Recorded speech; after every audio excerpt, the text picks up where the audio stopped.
Hello everyone, আসসালামু আলাইকুম। Welcome to MK cooking house. কেমন আছো সবাই? আশা করি সবাই ভীষণ ভালো আছো। এখন চলছে ফলের মৌসুম, মানে মধুর মাস। বিভিন্ন মিষ্টি আম এবং অনেক ধরনের ফল এখন পাওয়া যায়। তো আম দিয়ে কিভাবে খুবই মজার একটা আইটেম তৈরি করা যায়, ডেজার্ট আইটেম, এটা হচ্ছে আমের পুডিং। এটাই আজকে আমি তোমাদের সাথে শেয়ার করব। চলো দেখে নিই আমরা এই আমের পুডিং বানাতে কি কি লাগছে।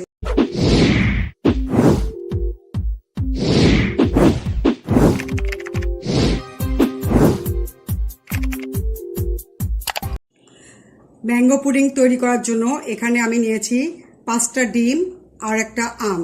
এটা দিয়ে আমি এই পুডিংটা তৈরি করব। সাথে থাকবে 1 কাপ দুধ আর হাফ কাপ চিনি। প্রথমে আমি একটা ব্লেন্ডারে আমের পিউরিগুলো নিয়ে নিচ্ছি। এটার মধ্যে আমি দিয়ে দিব 1 কাপ ঘন দুধ। এটা আমি জাল দিয়ে ঘন করে নিয়েছি। প্রায় 300 গ্রামের মতো দুধ, সেটা আমি ঘন করে নিয়েছি। আর দিব হাফ কাপ চিনি, দিব সামান্য একটু লবণ। এখন আমি এটার মধ্যে ডিমগুলো ভেঙে দিব।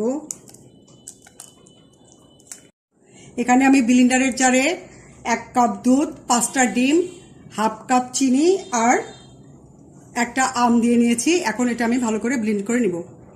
পুডিংয়ের ক্যারামেল করার জন্য এখানে আমি চুলার উপরে একটা প্যান দিয়েছি। এটার মধ্যে আমি 3 টেবিল চামচের মতো চিনি দিয়ে দিলাম। আর 2 চামচ দিব পানি। এখন দিয়ে এটা ক্যারামেল করে নিব। ক্যারামেলটা আমি আস্তে জাল দিয়ে করে নিব। এটা বেশি জোরে জাল দেওয়া যাবে না, পুড়ে যাবে। আস্তে আস্তে জাল দিয়ে চিনিটা জাস্ট গলে কালারটা চেঞ্জ হলে এটা ক্যারামেল হয়ে যাবে।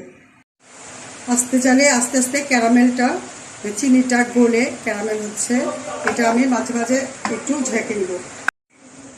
ক্যারামেলটা আমি আস্তে আস্তে এরকম নেড়ে ছেড়ে একটু এদিক ওদিক করে দিব। ক্যারামেলটার আমার কালার চেঞ্জ হয়েছে। এটা আরেকটু কালার হলে আমি এটা নামিয়ে নিব। ক্যারামেলটা হয়ে গিয়েছে। এখন আমি যে মল্ডে পুডিংটা সেট করব সেটার ভিতরে ঢেলে নিব। এখন আমি এই মল্ডে বানাবো, এটার মধ্যেই আমি ক্যারামেলটা ঢেলে নিচ্ছি।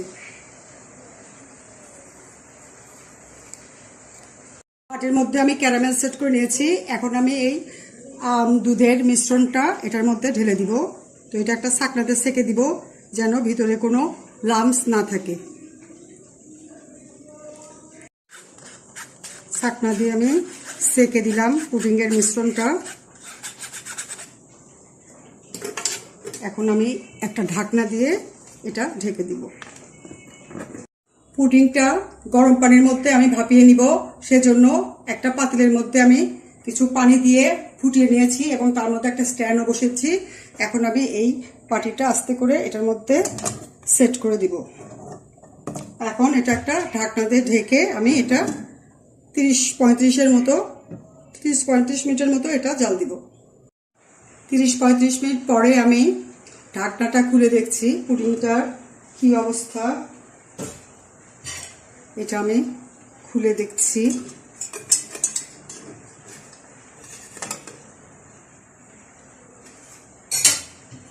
পুডিংটা হয়েছে, আমি একটা টুথপিক দিয়ে চেক করছি। হ্যাঁ, একদম ফ্রেশ এসেছে, কোনো কাঁচা নেই। এখন আমি এই পুডিংটা নামিয়ে 1 ঘন্টার মতো একদম ভালো করে ঠান্ডা করে পরে নর্মাল ফ্রিজে রেখে পরে সার্ভ করব। 1 ঘন্টার মতো আমি নর্মাল ফ্রিজে রেখে এটা ঠান্ডা করেছি। এখন এটা মল্ট আউট করার জন্য একটা ছুরি দিয়ে সাইড দিয়ে আমি একটু ছাড়িয়ে নিচ্ছি। ছুরি দিয়ে আমি ছাড়িয়ে নিয়েছি। এখন এটার উপরে আমি একটা প্লেট উপর করে পরে এটা ঢেলে নেব।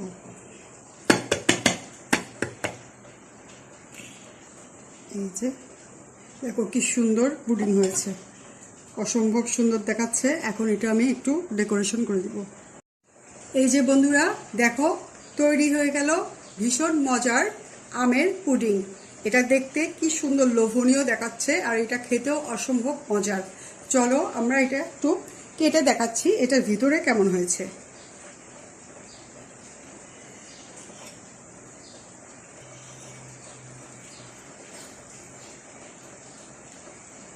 এই যে দেখো এটার থিকনেসটা কত সুন্দর হয়েছে। এটা তোমরা অবশ্যই বাসায় ট্রাই করো, আর ভালো লাগলে অবশ্যই আমাকে লাইক দিও, বন্ধুদের সাথে বেশি বেশি শেয়ার করো আর কমেন্ট করো। আর যদি চ্যানেলে নতুন হও প্লিজ সাবস্ক্রাইব করো। আর যদি অলরেডি সাবস্ক্রাইব করে থাকো তাহলে অনেক অনেক ধন্যবাদ। সবাই ভালো থেকো, থ্যাংক ইউ।